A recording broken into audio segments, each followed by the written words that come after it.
இந்தியாவிலேயே வந்து அதிகமா மூளை யாருக்கு வேலை செய்யுது அப்படிங்கிறதுல ஒரு சர்வே எடுக்கும்போது அதுல ஆளா வந்து இடம்பெற்றிருக்கவர் எடப்பாடி பழனிசாமி அவர்கள்.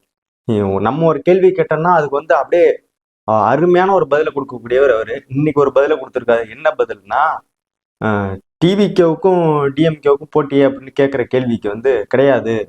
நீங்க வந்து தெளிவா அமித்ஷா அவர்கள் சொல்லிட்டாரு, அம்சா அப்படின்னு சொன்னாரு. அம்ஷா அவர்கள் சொல்லிட்டாரு. என்ன சொன்னாருன்னா, எங்க அதிமுக தலைமையில தான் கூட்டணி, பிஜேபி அந்த கூட்டணியில இருக்கு, ஆனா அதிமுக தான் முதல்வர் வேட்பாளர் அப்படின்னு அமித்ஷா அவர்களே சொல்லிட்டாரு.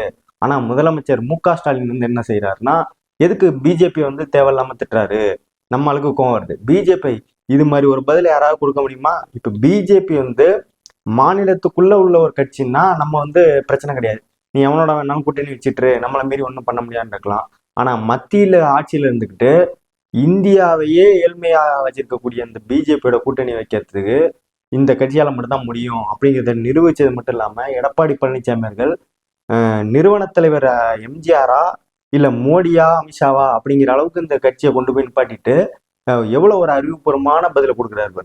இவ்வளவு ஏன் அதிமுகவுக்கும் பிஜேபிக்கும் உள்ள கொள்கையும் வேறு கோட்பாடும் வேறு.